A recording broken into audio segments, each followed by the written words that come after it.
What's up, good people? It seems that I once again must apologize for another delay with my vlog series. Although it ties very well into the title of today's episode, and today's episode I've decided to call Imperfectly Consistent. Now, the reason why I decided to title it is because it kind of coincided with how I've been feeling lately. With this vlog in particular.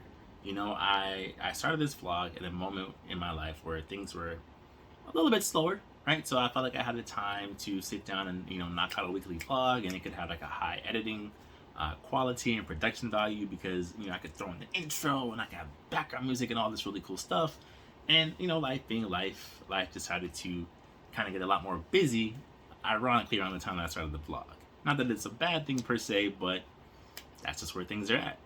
And as I reflected on, the delay after delay after delay when it came to recording these episodes, because I wanted them to have a certain look and feel, I found myself thinking that, wow, I've somehow gotten myself to be a part of the thing that I'm trying to speak up against, right? Especially when it comes to acting, where you have to have this perception and persona that you have it all figured out the gate, right? You have to know your types, the roles you play, your branding. You have to the way you present yourself has to be A1 at all times, and it's a difficult thing. It's a hard path to walk because in a lot of ways, when it comes to acting or even a lot of things in the entertainment industry, it's true, right? You are a walking billboard. You are a visual medium, right? So I look at it like acting. Like acting is it's a craft, right? But in a lot of ways, it's a visual craft, right? It's what people see. Right? If I can maybe be convincing with my voice, right? But if it doesn't match my face, you don't believe it.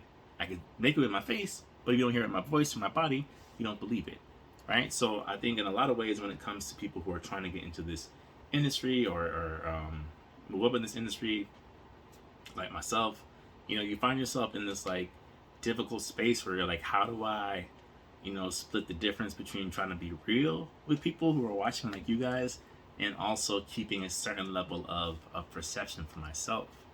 And, I think that the best way for me to go about that is to kind of split the difference. I think at sometimes, when I have the time, I would definitely make, a vlog entry where there is zoom ins and cutouts and background music and all these funny clips and memes and things like that and sound effects. But I think other times there'll be vlogs like this where I'm just like talking, just me having a conversation, because at the end of the day, I want this to be more consistent. I want this to be something where I'm giving you guys like the real, right? I'm not, obviously there's going to be levels to the transparency, of course, but I want it to be something where, when I talk about how much my career has had an improvement over the past year, right? And people have been telling me like, oh, Anthony, I've been seeing you in this, I've been seeing you that, I've been seeing you doing this, and it's great. It's a great feeling. It feels good to be kind of making steps and strides in my career. But the reality of it is, right, the smoke behind the mirrors is a lot of that was due to this quarantine that we're in, right? The fact that I didn't have to work, a job because things were shut down. I could give all of the energy that I really wanted to give to acting, and that's what ironically helped my career go up. And it's funny because very recently I was on set and I had a conversation with a gentleman who had been in the entertainment industry for 20 years, right? And I'm always a person who's looking to take in knowledge from my elder, when it comes to anything in life, right? But especially in my career. And I asked him, if there's anything he would have done differently, in his career, or does he feel like he accomplished everything he wanted to accomplish? And the thing that he told me, he's like, when it comes to acting in particular, and I think this is true of anything, right? This is me saying that, but he said when it comes to acting, he's like, you can't lose your hunger. One, he's like, yeah, I felt like I lost my hunger at some point. And he's like, and you have to put your foot on that gas and keep your foot on that gas. At no point can your foot leave that pedal, and that's when you will see things start to happen. And I thought that was interesting because, again, in this past year, I've been fortunate in a weird way with the global pandemic to be able to put my foot on the gas and really focus on acting. And in a lot of ways, I've reaped the benefits.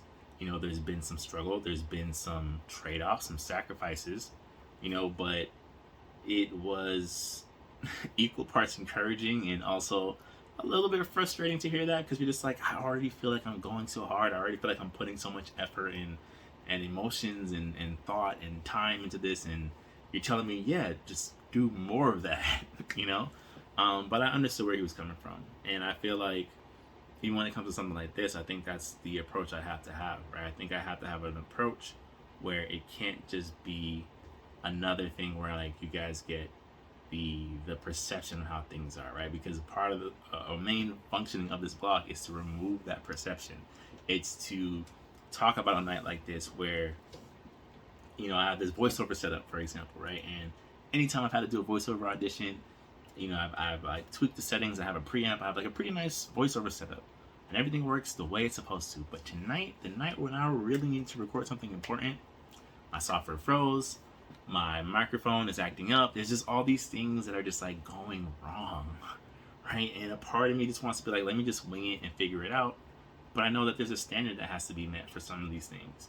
And, I hope that as I get more transparent and more open with this journey, that I can really show people and really document and really show you guys like the steps of what it feels like to have a night like this, where this evening in the course of this voiceover is going to go to waste because now I got to go to bed and I haven't been able to do the thing that I want to do all day. Days like that, it's not always submissions, auditions, and bookings, right? Some days there's the audition that you bomb. Some days there's a day that you want to record a voiceover and it's just not happening. Some days it's, the weight of all the no's that you've gotten, hits you and now you can't leave the bed because you're depressed, so ideally, this will be my last apology for delays and vacancies within my blog entries. You guys will be getting more things like this where it's just a little bit more real and not as fancy. There will be a little bit of fancy here and there, but yeah, that's where I'm at. So I guess the takeaway from this for those who stuck around to the end is that, don't always look for the perfection in everything, right? I think the important thing is the consistency in everything. And I might have a part 2 for this. We'll see. So, until next time.